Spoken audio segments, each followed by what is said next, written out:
केंद्र सरकार के इस एक कदम ने धारा 370 और 35A हटाए जाने से भी बड़ा विस्फोट कर दिया है और उन राजनीतिक दलों के पैरों से जमीन खींच ली है जो जम्मू कश्मीर को अपने घर की जागीर समझते थे।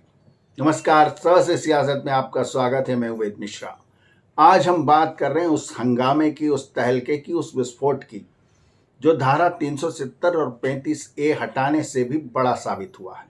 जी हाँ, ये विस्फोट हुआ है कश्मीर में डिलिमिटेशन कमीशन की रिपोर्ट आने से। धारा 370 हटाने और जम्मू कश्मीर को भारत का अभिन्न अंग साबित किए जाने के तुरंत बाद ही सरकार ने एक डिलिमिटेशन कमेटी बना दी थी, जिसका काम यह था कि जम्मू कश्मीर की विधानसभा सीटों को सही अनुपात में और सही जनसंख्या के हिसाब से पुनरीक्षित किया जाए। उस कमीशन की रिपोर्ट आ गई है और उसने जम्मू और कश्मीर में सीटों का बैलेंस कर दिया है। शुरू से जम्मू के निवासियों को यह शिकायत रही कि जम्मू कश्मीर विधानसभा में घाटी का दबदबा और बोलबाला रहता है। शायद उनकी अब यह शिकायत थोड़ी कम हो गई है, क्योंकि 114 सीटों वाली विधानसभा जम्मू कश्मीर की विधानसभा में अब 43 सीटें जम्मू की और 47 सीटें कश्मीर की होंगी। कायदे से देखा जाए तो अब पूरी तरह से इंटीग्रेशन कश्मीर का भारत में हो चुका है। अब वहां न तो कोई अलग से झंडा है, न अलग से संविधान।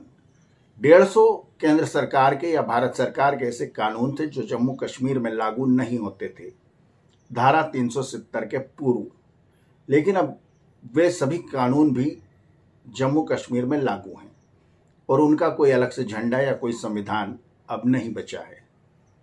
इसके अलावा इससे भी बड़ी बात जो हुई है, जम्मू कश्मीर के चुनाव आयोग ने घोषणा की है, चुनाव आयुक्त ने घोषणा की है कि 18 अगस्त 2022 को जो भी बच्चे 18 साल के हो चुके हैं वे अपना नाम मतदाता सूची में दर्ज करा सकते हैं। यह खास बात नहीं है, लेकिन बड़ी बात इसमें यह है कि वो लोग जो जम्मू कश्मीर में काम करते हैं, जम्मू कश्मीर में बिजनेस करते हैं या पैरामिलिट्री फोर्सेस में बरसों से जम्मू कश्मीर में पोस्टेड हैं, वे भी अपना नाम मतदाता सूची में दर्ज करा सकते हैं। यानी उन्हें जम्मू कश्मीर का मूल निवासी होने की जरूरत नहीं है, जैसा कि देश के अन्य राज्यों में भी होता है। यदि हम उत्तर प्रदेश जाकर कुछ सालों रहने लग जाएं वहां पर, तो हमारा नाम वहां की मतदाता सूची में दर्ज हो सकता है। लेकिन पहले जम्मू कश्मीर में ऐसा नहीं होता था, जो अब होने वाला है। और ऐसे मतदाताओं की संख्या 10-20 हजार नहीं, 25 लाख है, लगभग 25 लाख। जम्मू कश्मीर के टोटल मतदाताओं की संख्या करीब 85 से 86 लाख है और उसमें 25 लाख वोटर ऐसे बढ़ने वाले हैं जो राज्यों के मूल निवासी नहीं, जम्मू कश्मीर राज्य के मूल निवासी नहीं, बल्कि अन्य जगहों से वहां पे काम करने या बिजनेस करने आए हैं। ये बहुत बड़ी बात है।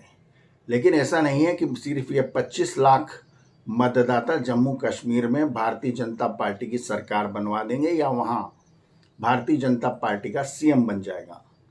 लेकिन शायद इतिहास में पहली बार अगला जो इलेक्शन नवंबर के बाद वहां पर होने वाला है, क्योंकि नवंबर में मतदाता सूची के प्रकाशन की घोषणा कर दी जाएगी। इतिहास में पहली बार शायद भाजपा के लिए एक सुनहरा मौका होगा कि वो विधानसभा में अपनी अच्छी खासी उपस्थिति दर्ज करा सके। लोकसभा की सीटों पर भी इसका इफेक्ट पड़ा है। जम्मू कश्मीर में लोकसभा की 5 सीटें हैं।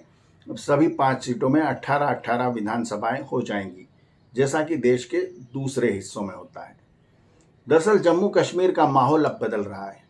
डीडीसी के इलेक्शन यानी डिस्ट्रिक्ट डेवलपमेंट काउंसिल के इलेक्शन में जम्मू कश्मीर के लोगों ने बढ़ चढ़कर हिस्सा लिया और जबरदस्त मतदान का प्रतिशत वहां पर देखने को मिला। शायद अब वो लोग नहीं चाहते कि उनके बच्चों के हाथों में पत्थर थमाए जाए।